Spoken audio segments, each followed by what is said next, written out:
sur www.wemainfo.com. Bonjour à tous, nous sommes ici à l'ambassade du Sénégal à Bruxelles. Son Excellence M. Baye Mokhtar Diop nous a fait l'honneur de nous recevoir ici dans ses bureaux. Excellence, bonjour. Bonjour madame. On va d'abord vous dire bienvenue à Bruxelles. Merci, c'est très gentil. Alors, et le climat, comment ça se passe? Parce que quand même, Bruxelles, je dirais Belgique, côté climat, c'est vraiment atypique. Hein? Oui, mais jusque-là, très bien. Pas un très grand choc, hein, parce que là où je venais de Addis Abeba, il faisait quand même un peu frais. Peut-être pas autant qu'à Bruxelles, oui. Mais comme nous sommes en altitude, il fait quand même un peu frais. Exactement. Ouais, cela fait... C'est important de le rappeler à ceux qui nous regardent. Vous êtes ambassadeur du Sénégal ici à Bruxelles, mais avant ça, vous avez servi en Éthiopie, à Addis Abeba, 5 ans. C'est après ces 5 ans que vous vous êtes retrouvé ici à Bruxelles. Exactement. Addis Abeba à Bruxelles. Qu'est-ce qui a changé pour vous? Beaucoup de choses, hein, beaucoup de changements.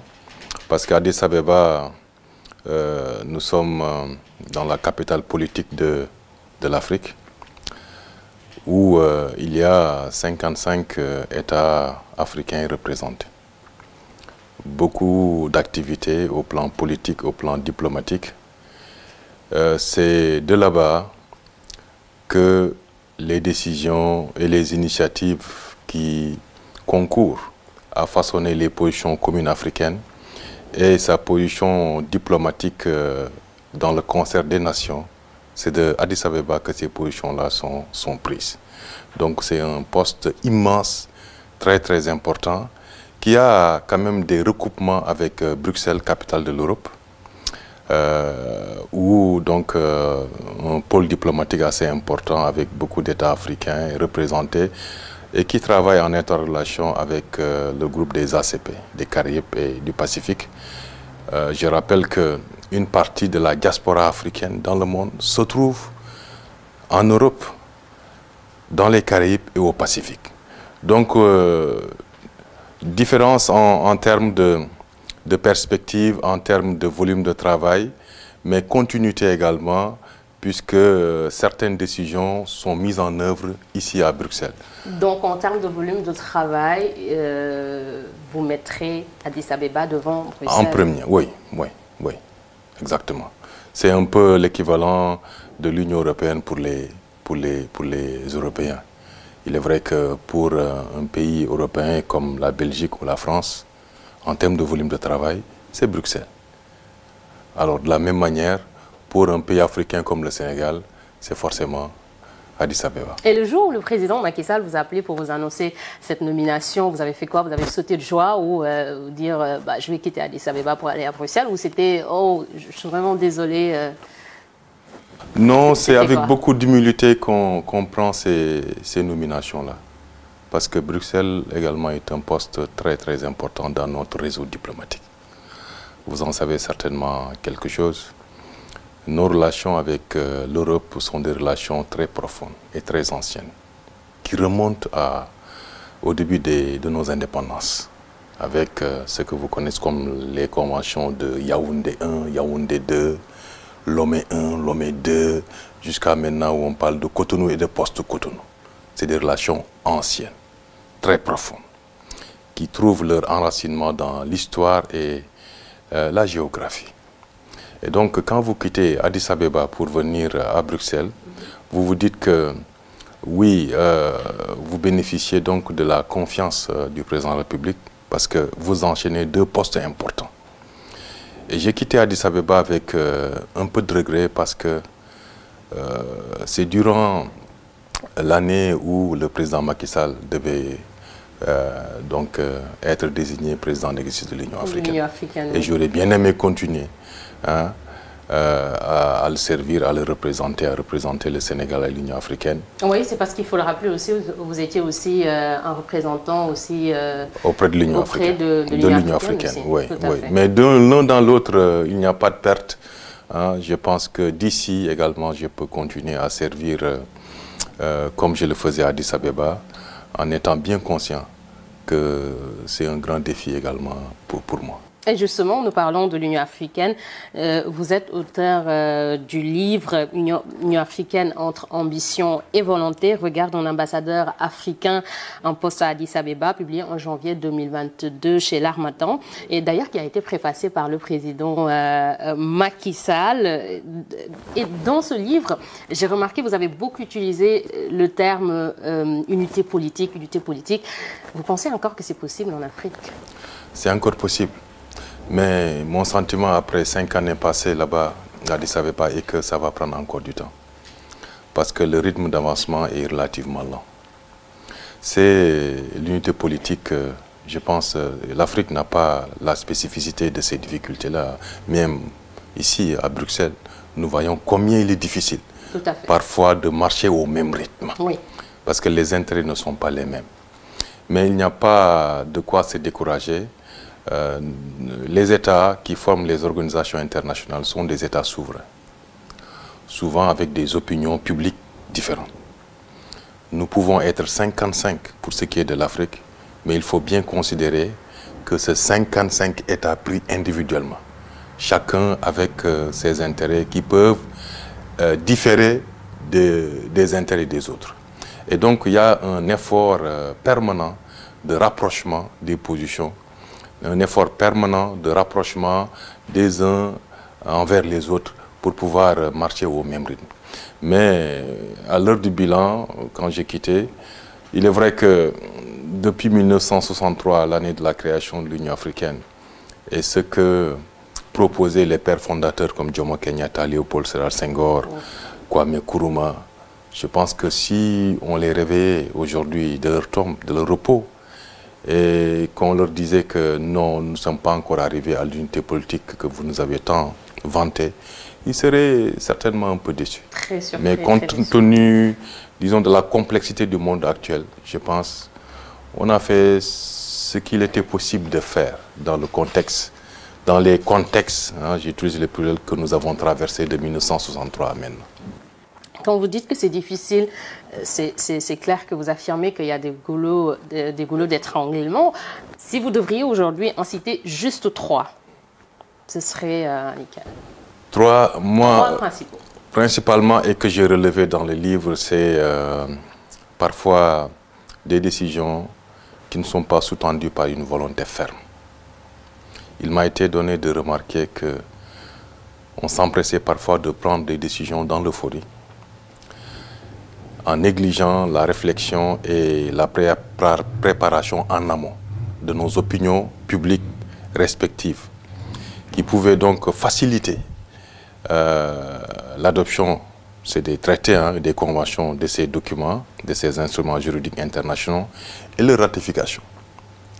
Parce que, figurez-vous, quand Addis Abeba, un État, par son représentant le plus au sommet, comme le président de la République, signe un traité, ce traité-là doit être adopté à l'Assemblée nationale et ratifié par le chef de l'État.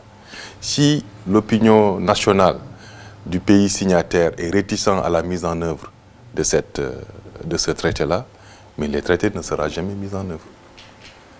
C'est le sentiment principalement que j'ai eu à Addis Abeba. On prend des décisions et souvent un peu dans l'euphorie, parfois un peu sous le coup de l'émotion, parfois un peu en réaction à des événements qui se déroulent à l'intérieur du continent ou à l'extérieur.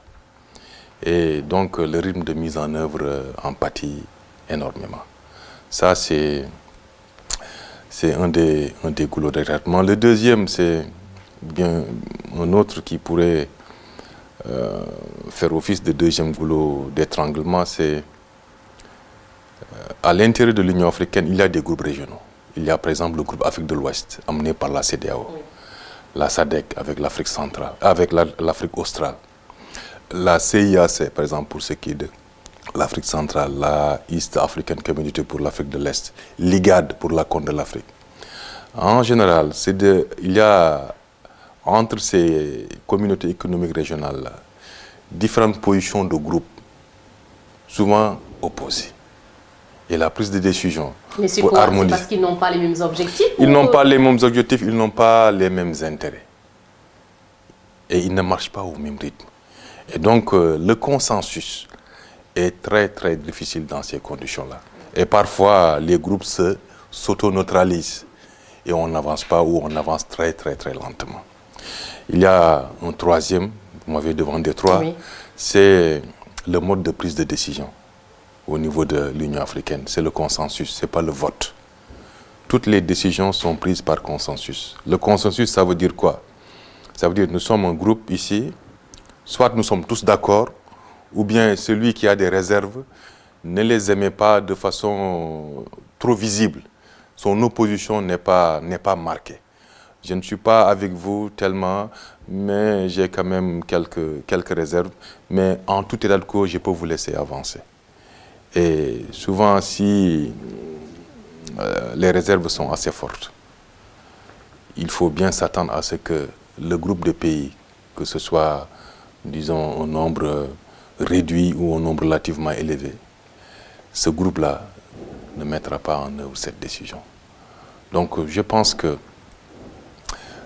avec ces trois, nous pouvons considérer que voici quelques obstacles qui entravent la marche de l'unité politique, la marche de l'Union africaine vers l'unité continentale. Et parmi les problèmes, vous mettriez pas aussi le problème financier, parce qu'on le sait aussi, l'Union africaine, c'est pas tout à fait une organisation qui a une autonomie financière aussi. Est-ce que quelque part aussi ça n'empêche pas vraiment de mettre en œuvre aussi sa politique comme elle le souhaite? C'est un gros problème, vraiment qui est pris à bras-le-corps par les autorités politiques, la conférence des chefs d'État, depuis très longtemps, mais d'une manière un peu plus visible, remarquée, à partir de 2016. Le sommet de juillet 2016 qui s'est tenu à Kigali, à l'invitation du président rwandais. Et c'est depuis lors que l'Union africaine s'est dotée d'un nouveau mécanisme de financement qui veut que les importations à l'intérieur du continent, de ces importations-là, qu'on prélève 2% uniquement, pour financer le budget ordinaire de l'Union africaine et financer les programmes. Quand j'ai quitté, une trentaine de pays sur les 55 appliquaient ce prélèvement-là. Mais est-ce suffisant? C'est suffisant, c'est suffisant. Parce que figurez-vous, beaucoup ne le savent pas, l'Union africaine était financée presque à 100% par les bailleurs, les partenaires. Que ce soit l'Union européenne, le Japon. C'est ce que je voulais dire. Voilà. On est ici à Bruxelles, donc l'Union européenne aussi. Le Canada, le Koweït, il y a beaucoup de pays partenaires qui finançaient les programmes de l'Union africaine. Et quand on finance ainsi les programmes de l'Union africaine, dites-vous bien que les États qui sont derrière le financement également cherchent à pousser leurs propres intérêts. Des intérêts qui peuvent ne pas converger avec les intérêts. C'est ce que je voulais dire avec l'intervention de ces bailleurs. Est-ce qu'on a une liberté d'expression aussi à l'Union africaine? Est-ce qu'on peut mettre en œuvre les politiques comme on le souhaite en mettant juste en avant l'intérêt des États africains aussi? Si je dois vous parler franchement, c'est encore un défi, honnêtement. C'est encore un défi et c'est connu, tout le monde le sait. C'est encore un défi. Le financement, pour le moment, l'Union africaine réussit tant bien que mal à financer son budget opérationnel. Le budget opérationnel, c'est les ressources qui permettent de payer les fonctionnaires de l'Union africaine. Au moins d'être autonome en termes de fonctionnement. Payer l'électricité, le gaz, s'il y en a, etc. Tout ça, là, c'était payé par, y compris les salaires des fonctionnaires. Mais maintenant, le budget opérationnel est pris en charge à 100% par le budget ordinaire de l'Union africaine. Ce qui reste, c'est un peu le budget programme, c'est-à-dire financer les programmes, envoyer des envoyés spéciaux, des experts pour se déployer un peu partout dans le monde pour porter la voix de l'Afrique, ou bien recruter des experts africains pour proposer des études sur des domaines d'intérêt de l'Union africaine. C'est ça qu'on appelle les budgets programmes, qui est financé, je pense, à 25% pour le moment par l'Union africaine. Reste le gros problème, c'est le financement des opérations de soutien à la paix. Et ça, c'est assuré à 100% par les partenaires. À 100%, encore, jusqu'au moment où j'ai quitté. C'est ça où se situe le problème. C'est-à-dire, en d'autres termes, la force de l'Union africaine, qui est en Somalie, l'AMISOM, est financée entièrement, près de 32 000 hommes, avec tout ce que cela implique comme charge, est financée à 100% par des partenaires étrangers. Et vous, qu'est-ce qui vous a motivé à écrire justement sur l'Union africaine? D'abord pour partager, disons, ma petite expérience du vécu de l'Union africaine. Parce qu'il m'a été donné de remarquer, en toute modestie, que beaucoup parlent de l'Union africaine sans le connaître. Il faut y être pour le connaître, comme partout. En bien ou en mal? Ce que vous avez remarqué, ce que les gens disaient. Déficit d'information. Et pourtant, l'Union africaine fait de gros efforts en termes de communication. Il y a une direction de la communication, site internet, avec tout. Toutes les décisions de l'Union africaine. Aucune décision de l'Union africaine n'est secrète ou confidentielle. Tout est mis en ligne. Toutes les décisions, à l'issue de chaque sommet, sont mises en ligne. Et donc accessibles au grand public. Mais il n'empêche, il y a ce déficit-là, cet effort qui doit être fait par ceux qui s'intéressent au fonctionnement de l'Union africaine pour connaître davantage l'organisation. Ce n'est pas fait. Et j'ai estimé, du haut de ma petite expérience, si un ambassadeur qui a vécu là-bas pendant un temps pouvait écrire, ça pouvait susciter un certain intérêt. Ouais. Partager cette expérience, montrer que l'Union africaine, malgré tout ce qu'on dit, n'est pas quelque chose à jeter complètement. Non. Il y a eu des efforts, il y a eu quelques avancées positives qu'il faut faire connaître. Il y a eu quelques succès, il y a eu aussi des échecs. Il y a eu des domaines dans lesquels, je pense, des efforts restent à faire. Et c'était en toute objectivité que je l'ai fait, ce livre, en partageant le contenu avec le président de la République, pour que je puisse donc mettre à sa disposition une photographie de l'organisation dont il s'apprêtait à prendre les destinées à partir de février. Et il partage votre lecture, le président Macky Sall? Il connaît. Il est chef d'État depuis combien de temps maintenant? Il connaît. Et puis lui-même a beaucoup contribué, disons, à faire avancer certains dossiers. Le président de la République, comme vous le savez, quelques mois après son élection, a été désigné président du comité d'orientation des chefs d'État et de gouvernement du NEPAD. Tout à fait. Or, le NEPAD, qu'est-ce que c'est que le NEPAD? C'est le programme économique de développement de l'Union africaine. Il l'a porté pendant 7 ans et demi. Et le mandat, c'est pour 2 ans, figurez-vous. Mais à chaque fois qu'il voulait partir, ses homologues voulaient qu'il reste parce qu'il est allé partout dans le monde. Vous avez suivi, vous êtes journaliste, au G7, au G20, au sommet des BRICS, partout pour porter le message de l'Afrique. Pour mettre l'accent sur les véritables priorités qui se situent où dans l'amélioration de la gouvernance des ressources naturelles en Afrique. Il en a beaucoup parlé, le paiement de la fiscalité, là où la richesse est créée. Tout ça, tous ces problèmes-là qui empêchent l'économie africaine de se développer véritablement. Donc il connaît l'intérieur du fonctionnement de l'Union africaine et donc je considère qu'il partage entièrement. Mais est-ce que, par exemple, vous avez parlé tout à l'heure de toutes ces personnes peut-être qui parlent de l'organisation sans pour autant bien la maîtriser. Ouais. Mais est-ce qu'aujourd'hui l'Union africaine a encore cette crédibilité, que ce soit sur le continent africain, que ce soit auprès des bailleurs du point de vue du mode de fonctionnement aussi? Parce que la crédibilité aussi, c'est... La crédibilité est à construire, vous savez. C'est une personne, une organisation est crédible quand elle est capable de prendre des décisions et de les mettre en œuvre. C'est ça que je disais tout à l'heure. Donc il y a un effort à faire de ce point de vue-là. C'est un gros défi, honnêtement. Il faut être capable de prendre des décisions, de cerner les enjeux, de prendre les véritables décisions et de se donner les moyens de les mettre en œuvre. Nous sommes ici à Bruxelles, vous savez, par exemple pour... un clin d'œil à l'actualité, combien il est difficile parfois d'amener 27 États à parler le même langage.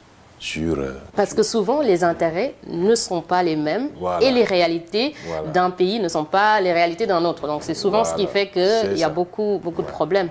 Ouais. Et donc plus l'organisation se montrera capable de prendre des décisions, et se donnera les moyens de les mettre en œuvre, y compris sur le plan financier, sans dépendre de... Parce que l'indépendance, elle est financière. Quand vous avez les moyens de votre action, quand vous contrôlez les idées pour vous faire votre propre récit des événements en cours, hein, et que vous vous donnez les moyens de mettre en œuvre les décisions que vous prendrez, là, votre crédibilité va augmenter.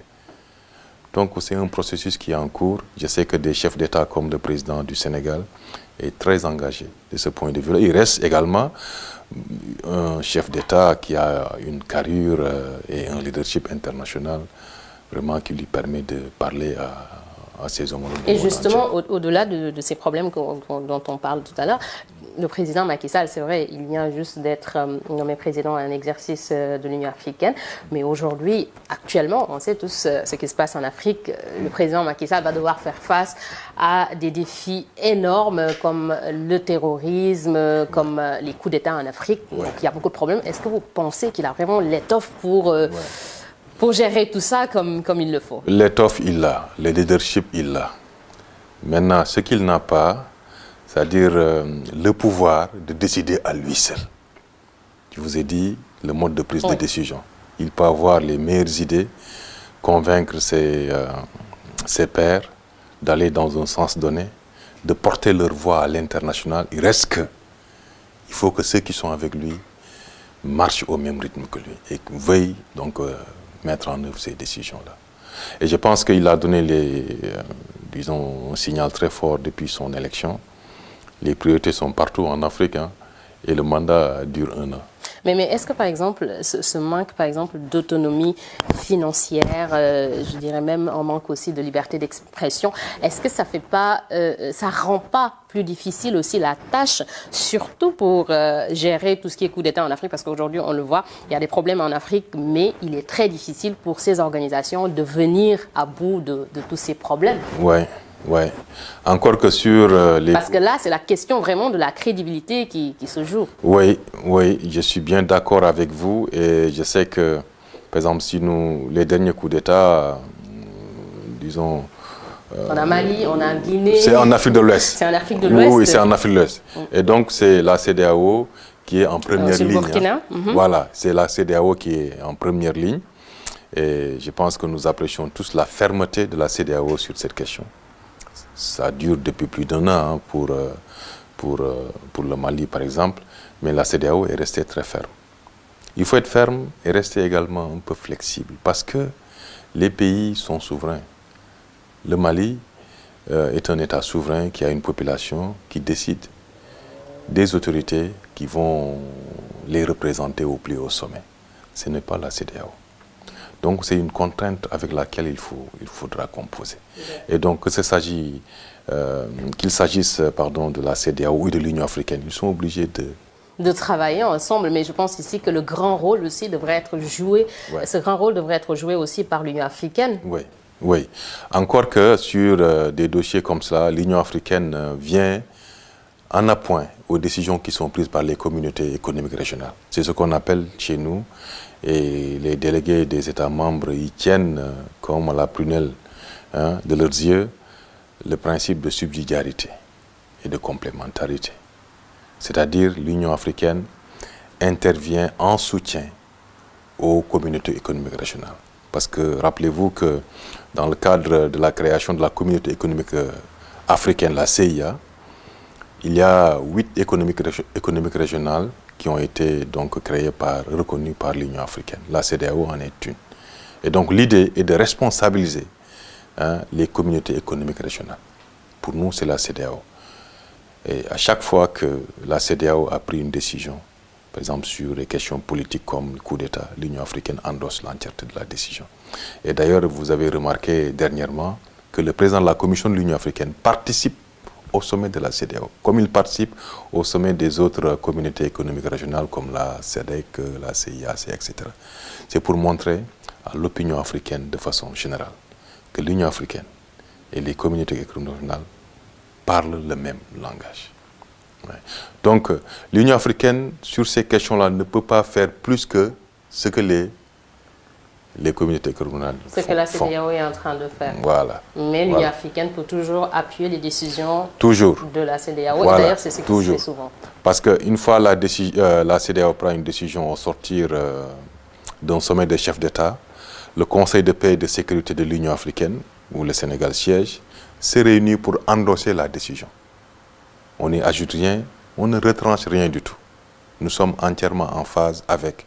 Et c'est par strate de l'Union africaine maintenant, parce qu'il y a un endossement politique qui donne à la décision de la CEDEAO une dimension régionale. La CEDEAO, c'est 15 États membres. L'Union africaine, c'est 55. Et ça va aller aux Nations Unies, où nous avons 3 représentants comme membres permanents pour demain, si une résolution doit être prise, par exemple sur les changements du constitutionnel de gouvernement, sur la situation au Sahel, etc., que l'Afrique puisse parler le même langage. Mais est-ce que aussi l'intervention, par exemple, de ces bailleurs internationaux, je dirais même européens pour être plus précise, n'est pas en train aussi de biaiser la gestion, que ce soit du terrorisme, que ce soit des coups d'État, parce que, comme on le dit, qui paye commande aussi. Ouais. C'est pourquoi il faut continuer à travailler pour augmenter l'autonomie financière de... D'accord. Alors, je pense qu'on a fini avec l'Union africaine. On va justement parler de vous. Vous êtes ambassadeur du Sénégal ici à Bruxelles, mais un ambassadeur, c'est vrai, on entend toujours parler, mais on ne sait pas. Vos journées sont faites de quoi? Qu'est-ce que vous faites le matin? Qu'est-ce que vous faites ici au niveau de vos bureaux? Qu'est-ce que vous faites comme travail exactement? Exactement, comme travail, là, je vais finir ma journée avec vous. Très agréable. Merci. Mais elle a commencé par la recherche de l'information. Vous commencez à quelle heure? Je commence à 9 h. Je peux venir même avant 9 h, ça dépend. Si j'ai une réunion à 9 h 30, donc je viens avant 9 h. Si j'ai une autre, parce que ici, vous savez, on commence les journées très tôt. Oui. Donc je viens en fonction du programme de la journée. Mais si rien ne se passe, je viens à 9 h. Et je commence par l'information. Je m'informe sur ce qui se passe dans le pays.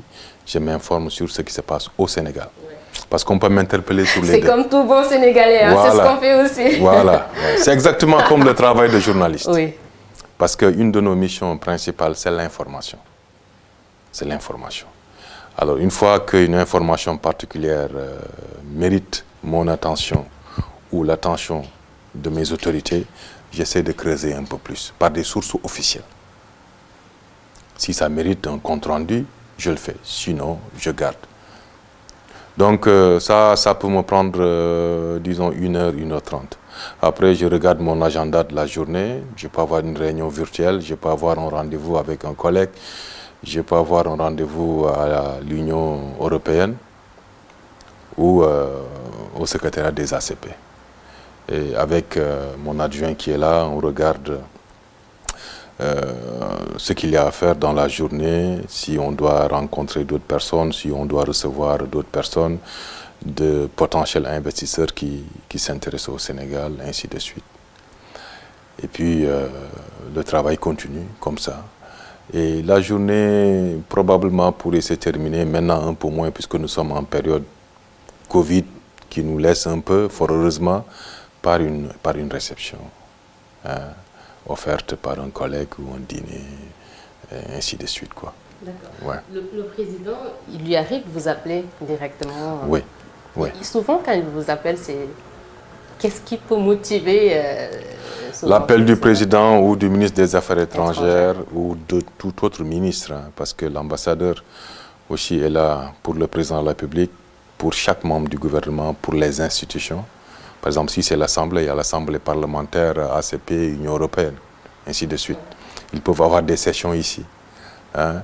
Donc, soit c'est pour avoir l'ordre du jour de la session, s'il y a des points qui doivent retenir notre attention, hein, ainsi de suite. Pour le président de la République, il peut vous demander votre analyse d'un fait, d'une situation particulière, ainsi de suite, tout comme il peut vous instruire d'effectuer une démarche diplomatique auprès d'une autorité quelconque.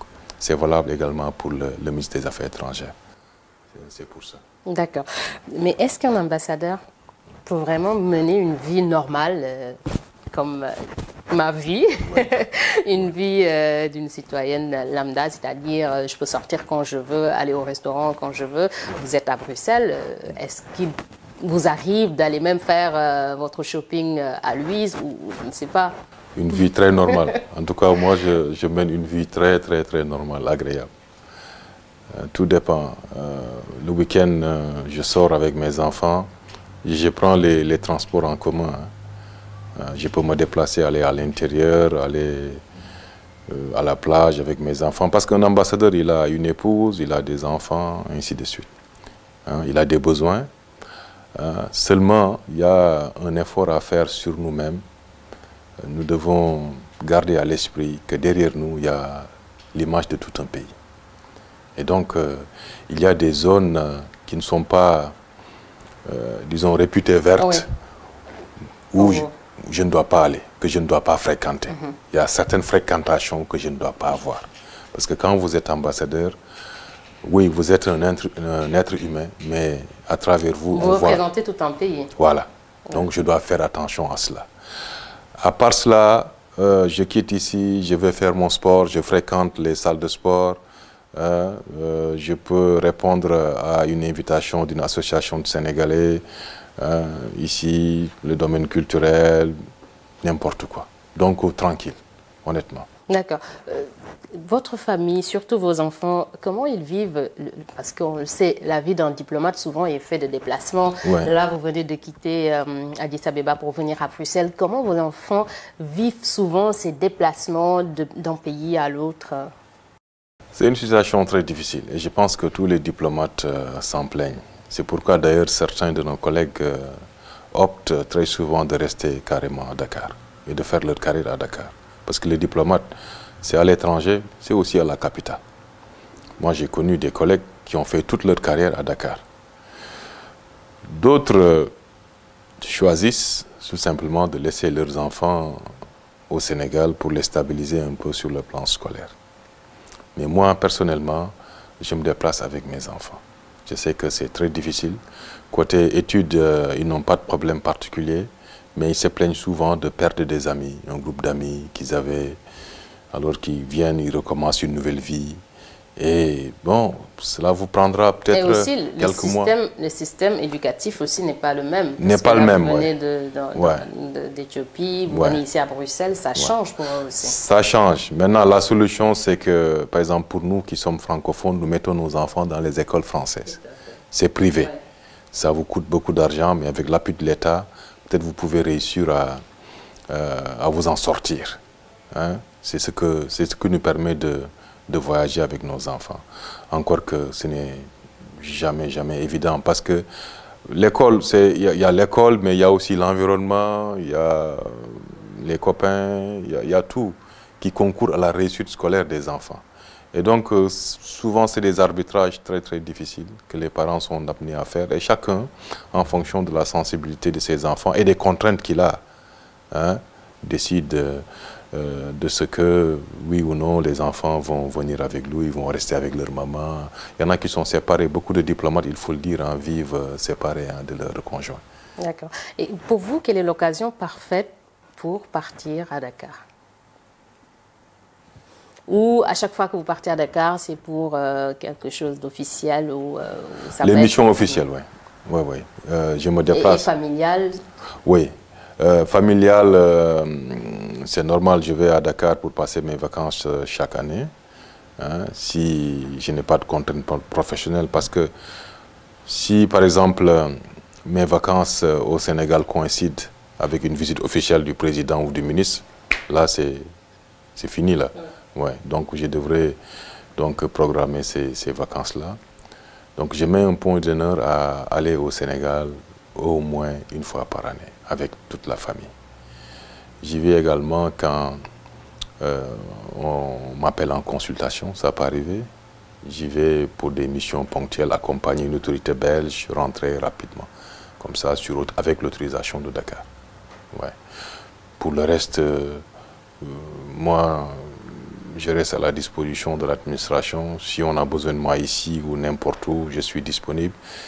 Si c'est à Dakar aussi, je me tiens. Et le président Macky Sall, il vient beaucoup à Bruxelles. Hein.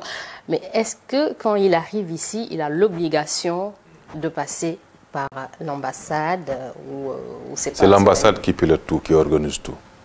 Il peut, lui, personnellement, ne pas venir ici. Oui. Mais les visites officielles, toutes les visites officielles, du président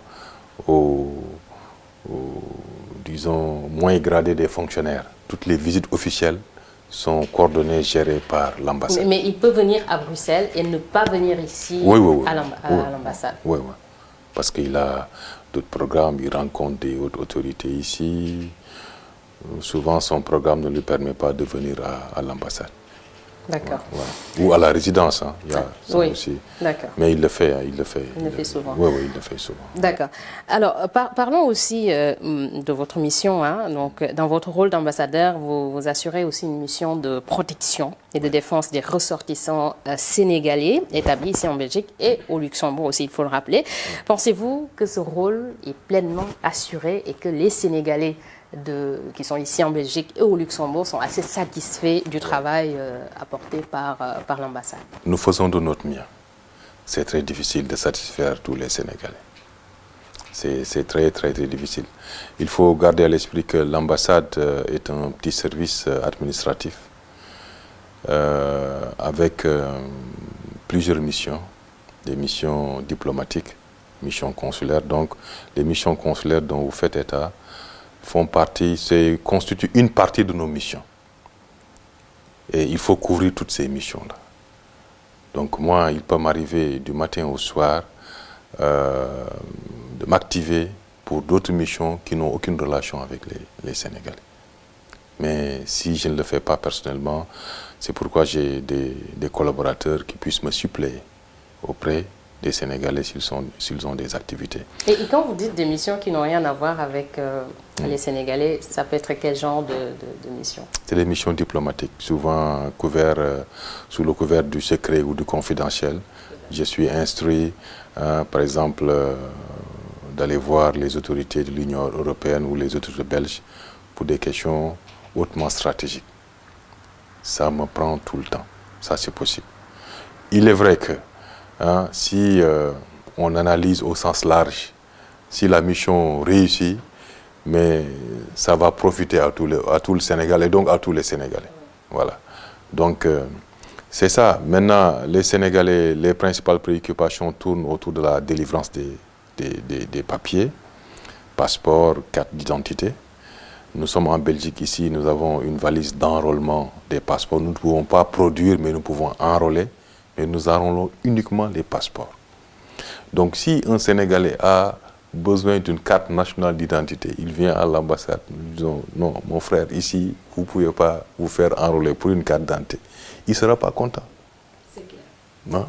Mais honnêtement, sa satisfaction, ce n'est pas moi. Et ça, pour le faire, donc il faut nécessairement retourner au Sénégal. Ou bien aller à Paris. Parce qu'il y a des centres d'enrôlement ou de production qui sont installés dans les capitales où nous avons le plus de compatriotes. La Belgique, avec 7000 Sénégalais, n'en fait pas partie pour le moment. Mais il mérite quand même, peut-être ultérieurement, si cela devait s'étendre à d'autres capitales, Bruxelles mériterait d'avoir au moins sa valise pour l'enrôlement des cartes d'identité. Les passeports, c'est possible ici. Nous enrôlons. Maintenant, quand nous atteignons un nombre critique, comme 200 par exemple, nous amenons la valise à Paris. Et à Paris, nous revenons avec les passeports qu'on va distribuer au Sénégal. Donc nous faisons de notre mieux avec les moyens qui sont les nôtres, qui sont mis à notre disposition. Naturellement, pour quelqu'un qui cherche la satisfaction à tous ces problèmes à 100%, il est vrai que... Mais ce que vous dites là, c'est au niveau administratif. Oui. Mais au niveau protection, oui. Qu'est-ce que vous apportez concrètement? Au niveau protection, ce que nous apportons, c'est l'assistance, c'est l'orientation vers, par exemple, des avocats. Hein. C'est, par exemple, un Sénégalais dont les droits sont bafoués, qui se sent lésé d'une manière ou d'une autre, qu'il puisse, à travers l'ambassade, trouver la voie de l'autorité, qui puisse pousser son dossier vers un niveau d'attention, le niveau d'attention espéré, quoi. Il est vrai que seul vous pouvez régler votre problème, si c'est un problème privé. Mais si ça vient à l'ambassade et que l'ambassade s'y met, ça donne à votre problème une dimension beaucoup plus. C'est à cela que sert l'ambassade. Ce n'est pas à négliger. Je pense qu'il n'est dans l'intérêt d'aucun État qu'une ambassade puisse se mêler à la situation particulière de sa diaspora dans un pays. Juste une question qui touche aux droits, etc. Maintenant, il y a assistance sociale quand la personne est en détresse, etc., et qui a besoin d'argent pour ceci ou cela. L'ambassade a très peu de moyens, mais nous faisons quand même. Et dans les démarches aussi pour régulariser leur situation ici en Belgique, parce qu'il y en a beaucoup qui sont dans cette situation, qui rencontrent beaucoup de difficultés et parfois même ils ont besoin d'un avocat, ils ont besoin d'un appui pour pouvoir aussi régulariser, comme je l'ai dit tout à l'heure, leur situation ici en Belgique. Est-ce que dans ce sens aussi vous apportez votre soutien? Nous apportons notre soutien par la saisine que nous faisons via l'Office des étrangers pour attirer l'attention souvent des autorités belges, l'Office des étrangers particulièrement, sur la situation d'un ou de plusieurs compatriotes. Parce que c'est l'ambassade, en dernier ressort, qui décide du rapatriement d'un compatriote, si sa nationalité est établie. Par exemple, en situation irrégulière, puisque vous avez parlé. Hein? On ne peut pas, comme ça, livrer nos compatriotes comme ça. Mais souvent, on vous accuse, parce qu'il y en a qui disent qu'il y a beaucoup de Sénégalais qui arrivent ici, ils ont peur de se signaler à l'ambassade, parce que souvent, vous signez des accords pour rapatrier aussi nos compatriotes. Est-ce que c'est arrivé une fois? Non, non, non, ce n'est pas vrai. Ce n'est pas vrai. Tout cela, je pense que... C'est une spéculation. Oui, c'est de la légende, quoi, honnêtement. Mais nous, on n'a pas... Si on ne peut pas assister un Sénégalais, on ne va pas... Vous ne livrez pas? Non, non, non, jamais. Jamais. On n'a jamais fait ça. Non. On n'a jamais fait ça. Moi, ça. Je viens juste d'avoir... Mais il est vrai que quand même, s'il y a quelqu'un qui est en situation irrégulière, vraiment dont la situation est en violation des lois et règlements du pays d'accueil, naturellement, il n'y a rien à faire. Il n'y a rien à faire. Hein. Mais depuis que je suis là, ce n'est pas arrivé. Nous ne les recherchons pas pour cela. Non, honnêtement. Ouais. Nous ne cherchons pas pour ça. Et vous rencontrez un Sénégalais qui a une situation qui, comme vous venez de le dire, est en violation des droits du pays. Dans ces cas précis, vous faites quoi? Vous avez rencontré ces Sénégalais. Vous savez que ce Sénégalais-là, peut-être n'a pas le droit d'être ici sur le sol belge, mais pourtant, il est là. Dans ces cas précis, nous incitons le Sénégalais, avec l'Office des étrangers, à aller jusqu'au bout de la procédure administrative prévue, conformément aux lois et règlements belges. C'est-à-dire qu'il y a des voies de recours, il y a un avocat, assistance judiciaire, ça c'est fourni par l'État belge. Maintenant, il y a recours une fois, deux fois, ainsi de suite. Ça, il faut respecter toute la procédure. Et quand des rapatriements de Sénégalais sont actés par la justice belge, vous faites quoi? Est-ce qu'il vous arrive de faire des recours ou l'ambassade n'est pas habilitée. Non, l'ambassade n'est pas habilitée à faire des recours. Parce que les démarches sont individuelles, sont privées. L'ambassade est juste là pour veiller à ce que toute la procédure administrative soit respectée jusqu'au bout. D'accord. J'ai une question. Je viens juste d'avoir ma carte consulaire pour la première fois, parce que, je vais le dire, je suis sénégalaise, mais je pense que c'était ma première fois ici à l'ambassade du Sénégal et j'en ai profité pour faire la carte. J'ai fait la carte, mais après, je me suis posé des questions. On m'a donné la carte, mais je n'ai pas eu une grande explication. Cette carte va me servir à quoi? Est-ce qu'il y a des avantages ou il faut juste l'avoir pour l'avoir? Cette carte vous sert d'abord à vous faire immatriculer à l'ambassade. Aujourd'hui, si nous avons 100 Sénégalais, avec votre carte, nous savons que nous en avons 101. Le dernier s'appelle Madame Amina Gueye. C'est bien. En termes de statistiques, c'est important. D'abord, s'il y a des programmes qui sont dédiés à la diaspora sénégalaise ici en Belgique, nous tiendrons compte donc du nombre de Sénégalais. C'est un recensement, c'est important. Et même à Dakar, parce que vous êtes dans les milieux, vous savez que nous avons une agence nationale des statistiques. Et dans le recensement de la population, on inclut ceux qui sont à Dakar et qui sont à l'extérieur. C'est important. Ça, c'est un. Vous existez dans nos livres. De deux, la carte vous permet, puisque j'ai parlé de programmes dédiés, par exemple, si vous étiez dans une activité génératrice de revenus, de pouvoir avec cette carte-là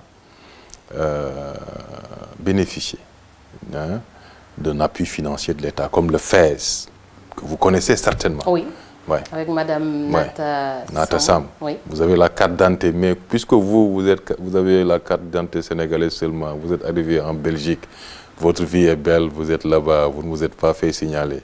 Or, ces financements-là passent par l'ambassade. Un jour, vous dites, mais vous, puisque vous ne vous êtes pas signalé comme une Sénégalaise, vous n'avez pas besoin de nous. Donc ça, c'est un autre avantage. Mais dans ces financements, est-ce qu'il y a de l'impartialité? Non.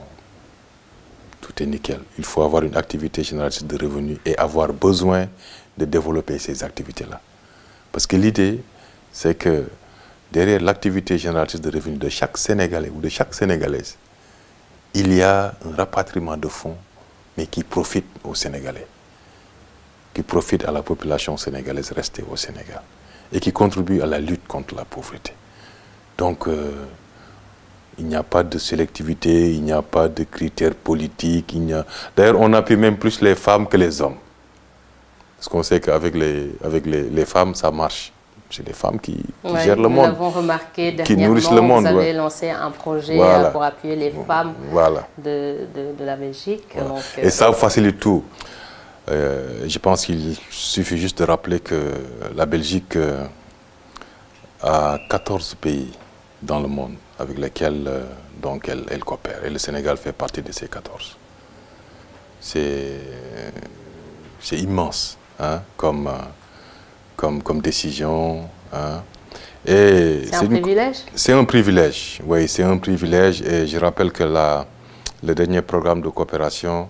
Privilège pour le Sénégal ou privilège pour la Belgique? Les deux. Les deux. Oui, les deux. Parce que la Belgique aussi, là on est dans le cadre de la coopération bilatérale, officielle, mais il faut rappeler que la Belgique également intervient beaucoup dans le domaine économique avec des investissements vraiment lourds hein, dans le domaine portuaire, aéroportuaire. La Belgique se déploie, ces entreprises se déploient de plus en plus au Sénégal. Et l'année prochaine, si tout va bien, il y aura une mission économique princière. Je pense la première qui se tiendra en terre africaine. Oui. Oui, ça montre que donc, les intérêts, c'est de part et d'autre. Pour ce qui est de la coopération bilatérale au plan officiel, je voudrais signaler que le dernier programme a été signé en 2019 pour un montant de 45 millions d'euros et qui couvre les domaines que vous avez rappelés. Et l'un des programmes les plus emblématiques est donc le lancement du projet Agropole Centre, hein, qui polarise la zone de Fatick, Kaolack, etc. C'est un des projets emblématiques du plan Sénégal émergent et qui vise la transformation structurelle de l'économie locale avec le développement des chaînes de valeur agricoles, avec à terme près de 2000 emplois à créer. Les travaux de maturation du projet ont été accomplis avec la visite du ministre en charge de la coopération en décembre 2020. Donc on est sur une bonne lancée. Ça, c'est vraiment un projet structurant qui à terme va produire des effets extraordinaires. Et les Belges, ils mettent tout cet argent. Vous avez parlé de beaucoup de millions d'euros. C'est un don. Voilà. C'est un don. Est-ce qu'ils mettent cet argent juste parce que les Belges sont de bons Samaritains ou ils mettent cet argent parce que... Parce qu'ils aiment le Sénégal, parce que nous avons une coopération ancienne, multiforme, parce que certainement nous partageons les mêmes valeurs, parce que nous avons une vision commune, une vision partagée de la démocratie et du développement humain. Hein, ça remonte, vous l'avez rappelé, en 1968. Et la Belgique, comme d'autres pays francophones, nous partageons l'espace francophone, la francophonie. Donc la Belgique reste un partenaire solide du Sénégal. Les 45 millions d'euros, c'est important de leur... C'est un don, c'est pas un prêt, c'est un don. C'est un don. Donc c'est quelque chose... Et en retour, la Belgique gagne quoi dans cette coopération? La Belgique gagne peut-être des facilités en termes d'accompagnement pour l'investissement des entreprises belges au Sénégal. Je vous ai dit que le groupe, immense groupe belge Sea-Invest, que vous connaissez certainement, a réalisé des travaux au niveau de terminal pétrolier de Dakar depuis 2015. Donc c'est de gros investissements. Il y a un consortium qui est constitué par Eiffage Sénégal et le groupe Jean de Nul également, qui travaillent dans le domaine aéroportuaire. Mais ça, ce sont des marchés énormes auxquels concourent mais plusieurs grands groupes, plusieurs multinationales. Et le fait d'être là, d'accompagner le Sénégal, d'être aux côtés du Sénégal pour la réalisation de ses ambitions de développement, de nos projets pour l'émergence économique, mais naturellement les partenaires qui seront là à nos côtés, mais seront traités différemment. Ils sont gâtés. Oui, ils seront traités différemment. En tout cas avec beaucoup de bienveillance et c'est le cas actuellement. La Belgique en fait partie et nous nous en réjouissons. La Belgique aussi, on le dit moins, investit beaucoup, des particuliers belges, dans le domaine de l'immobilier et de l'hôtellerie-restauration aussi. Si vous avez en Basse-Casamance, au niveau de la Petite Côte aussi. La Petite Côte, des îles du Saloum, il y a beaucoup d'investissements belges. Donc, un petit pays qui fait beaucoup pour le Sénégal. Et beaucoup pour le Sénégal. D'accord. Et il y a également d'autres programmes, il faut le rappeler, au niveau des entités fédérées, comme la Wallonie, par exemple. Oui. Récemment, vous avez suivi certainement le ministre-président de la Wallonie, Pierre-Yves Jolet, était à Dakar et a signé quatre accords qui portent sur l'éducation, la formation, la culture. Mais tout ça aussi, ce sont des actions qu'il faut comptabiliser dans le cadre de la coopération avec le Sénégal. Donc c'est une coopération qui se porte très bien, à merveille, et qui est appelée à se développer avec plus d'investissements pour davantage accompagner donc la diplomatie économique qui est maintenant notre cœur de métier. Et vous pensez que nos pays sortent toujours gagnants de ces coopérations tout azimut? Ce dont il faut se féliciter, c'est d'abord la diversité, la diversification. On a un chef d'État, le président Macky Sall, qui parle toujours de nous voulons coopérer sans exclusion ni exclusivité. Et la richesse est dans la diversité. Il n'y a pas de chasse gardée au Sénégal. C'est important que Belges, Luxembourgeois, Union européenne, Français, Chinois, Turcs, tous sachent qu'ils ont une chance au Sénégal. Et c'est ainsi que nous allons maximiser, nous, pour un peu répondre à votre question, nos chances de tirer le meilleur, quoi. Parce que quelque part, il y a une sorte de compétition, mais qui profitera naturellement au Sénégal. Et dans vos démarches, vous mettez toujours l'intérêt du Sénégal et des Sénégalais devant. Toujours. D'accord. Mais comment cette coopération, toute cette coopération dont on a parlé, profite aussi aux Sénégalais de la diaspora? Je vais parler justement des Sénégalais qui sont ici en Belgique ou au Luxembourg. Il y a un dernier projet, un dernier programme qui a été lancé au mois de mars et qui s'appelle Wetcho Entreprendre. Wetcho, c'est un mot wolof, entreprendre. Et qui est mis en œuvre. Qui veut dire échange. Échange. D'accord. Entreprendre. Et qui est mis en œuvre par Enabel. Enabel, c'est l'agence de coopération belge. Une partie de ce programme-là concerne les Sénégalais établis en Belgique. Et le contact est déjà établi entre Enabel et certaines associations. Et l'ambassade va continuer à mobiliser les associations de la diaspora, vous-même quand nous allons y arriver, pour que vous puissiez appuyer dans les démarches. L'idée, c'est quoi? C'est de faire de sorte que chaque année, 60 PME, 60 PME sénégalais et 60 PME belges puissent entrer en relation, en partenariat. Que 60 entrepreneurs puissent venir en Belgique, y échanger avec des entreprises qui s'activent dans le même domaine qu'eux, s'enrichir mutuellement de leurs activités et développer des relations d'affaires. 60, ça va commencer cette année. Et sur les 60, il y a 10 qui concernent des entreprises de la diaspora ici, avec la vocation de rentrer au Sénégal et de développer là-bas des activités. Donc concrètement, si je prends que ce dernier-là, il a été lancé le 31 mars, n'est-ce pas? Le 31 mars. Les Sénégalais de la diaspora, si vous avez du business, hein, oui. quelque part là, en incubation, vous pouvez sortir. Oui. J'en ai beaucoup. Voilà, voilà. Au moins, ça veut dire 50 côté Sénégal et 10 côté belge. Oui. Mais il faut que l'entreprise quand même puisse avoir pour vocation de se développer et de déployer ses activités au Sénégal. Donc voilà. D'accord. Ouais. Excellent. Juste pour finir, vous venez d'arriver à Bruxelles. Quels sont aujourd'hui vos objectifs et quel sera votre angle d'attaque? Moi, quand j'ai quitté Dakar, j'ai eu l'honneur d'avoir été reçu par le ministre des Affaires étrangères qui m'a remis ma lettre de mission. Maître Aïssata Tall Sall. Qui m'a remis ma lettre de mission et qui me dit, pour vous, nous considérons qu'avec la Belgique, le potentiel est en deçà des résultats actuels. Poussez le maximum possible pour davantage développer les relations avec la Belgique, tant au niveau fédéral qu'au niveau fédéré.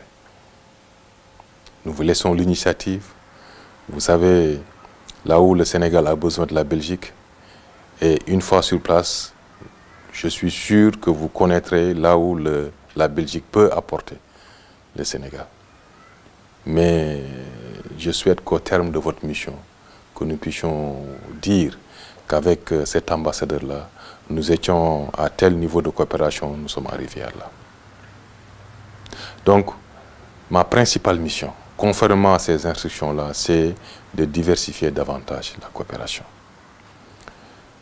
De partir du fédéral et de renforcer la coopération au niveau des entités fédérées.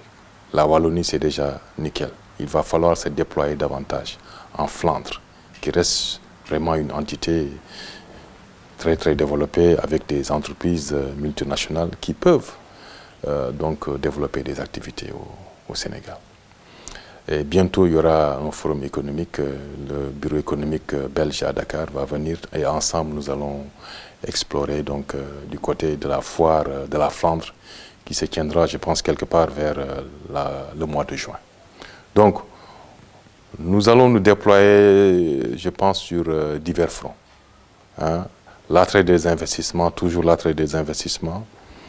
Et pour l'existant, chercher à diversifier davantage. La Belgique a déjà ciblé ses programmes de coopération avec le Sénégal. Je pense que pour le dernier programme qui a été signé en 2019 et qui couvre jusqu'en 2024, rien ne peut être fait. Il faut attendre après 2024 pour que, si je suis encore là, je puisse, donc, sur instruction de Dakar, davantage plaider à l'élargissement vers d'autres secteurs. Monsieur Diop Baye Mokhtar, merci de nous avoir reçus. Ça a été vraiment un plaisir pour nous. On le sait, vous êtes très occupé, mais quand même, vous avez trouvé un temps pour nous accueillir ici à Bruxelles, l'avenue Roosevelt. C'est ça? D'accord. En tout cas, c'est toujours un plaisir de venir ici à l'ambassade pour nous. Vous continuez de nous suivre sur www.wemainfo.com, nos réseaux sociaux Facebook, Instagram, LinkedIn, Twitter aussi. C'est toujours Wema Info. Donc, allez vous abonner. C'est gratuit et ça va beaucoup nous aider. Merci. On se retrouve à très bientôt.